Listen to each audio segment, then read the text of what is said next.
Hey, what's going on, everybody? I want to talk about investing in your kids. And what I mean by that is, you guys got to understand, for you adults, you parents, you guys understand that everybody nowadays is out to do and get things or get something for themselves, including us at times. I'll be honest, keeping it real. But at the end of the day, nobody's going to care for our children like we do. So with that being said, from a sports perspective and just a general perspective of life, we have to invest in our kids. If your investment is buying your kid a video game console, a video game console, and buying him a game every time he does good in school, or does good at this, or does his chore, or does her chore, or whatever have you, then what do you expect to come from that? Your kid's gonna be, and don't get me wrong, there are gamers out there who do great. Every kid's not a gamer. Let's just be honest and be real. So with that being said, invest. You invest in your car. You invest in your time at the gym if that's what you're doing. You invest in getting yourself together, go on a date. You invest in spending time to chit chat with Shorty online to get to know her. Why not invest in your kids?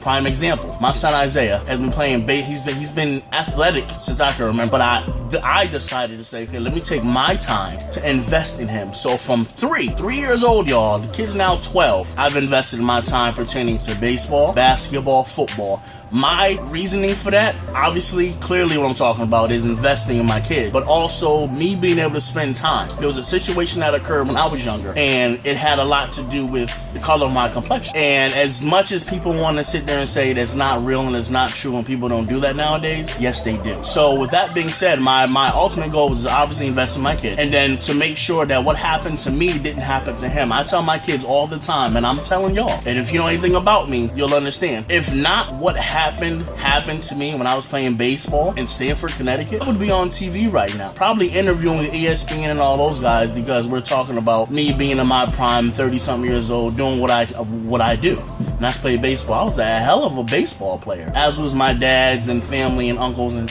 all that good stuff, but I personally was a hell of a baseball player. And to be honest with you, I learned by watching TV.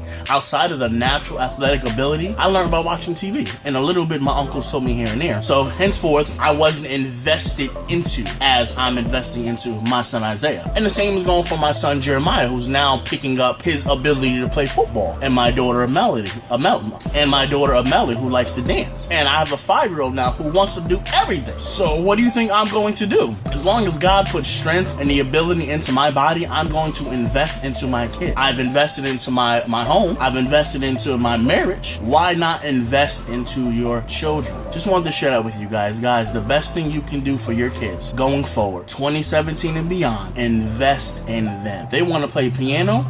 Invest in piano lessons or whatever. They want to play a sport, invest in that sport. It may be a phase, so what? Invest in it. Invest in it and let them know that you support them no matter what. I mean, Isaiah has been in every all-star team since he was 7. The kid is so good at what he does, and he has this knack for being competitive, and I'd say that's due to me. That it's kind of like you have no choice but to watch him. He tried out for basketball this year, 2017, after not playing since he played Biddy 3 or 4 years ago. And immediately, coaches, parents, they knew, they saw this kid. Wow.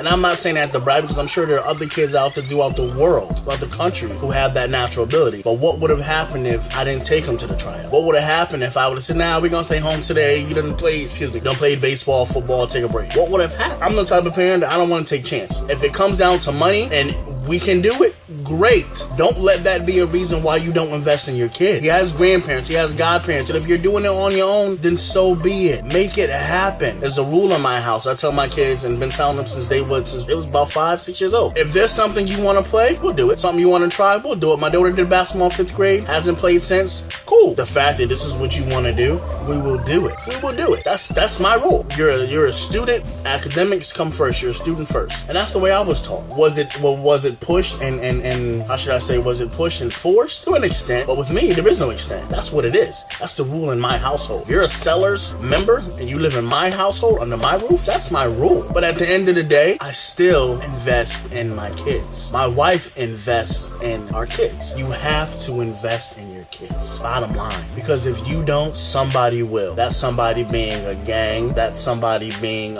somebody on the wrong side of the tracks. If your child is a boy, that's somebody being a girl. If your child is a girl, that's somebody being a boy. You have to invest in your kid. Guys, there's no excuse. There's nothing you can tell me to say otherwise.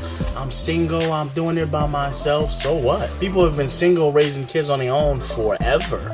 That's not an excuse in 2017 going forward. That's not an excuse. I'm tired, I'm this, I'm that, but I bet you'll make time to do what you want to do. You'll make time to do what you want to do. So why not make that time and take that energy and invest it in your kid? You're going to get a return on your investment. It's your kid. You're going to get an ROI, right? Did I say it right? Return on ROI, return. Yeah, you'll get an ROI. Whether it's the ROI that you want or not, is regardless of the point. The point of the matter is invest in your kids, because at the end of the day, somebody else will. And unfortunately, in this day and age, it's not usually good. Look at the news. Look what's going on with the youth, with this generation. It's usually not good. So invest in your kid. Shoot, do what I do. Invest in the block. Invest in the neighborhood. I remember back in the days when it literally took a village. I'm sorry, when it took the term they say is a village, but I say a community. When it took a community or village to raise a kid, it wasn't nothing you was doing or getting away with, thinking you was getting away with. Like your family, your parents didn't know. Now how they reacted, whether they did something or didn't, they y'all business. But there's nothing you did that you thought you was getting away with. Today's not like that. So take the time and invest in your kids. That's the best thing you can do for this generation going forward. 2017 forward. Invest in your kid. Peace.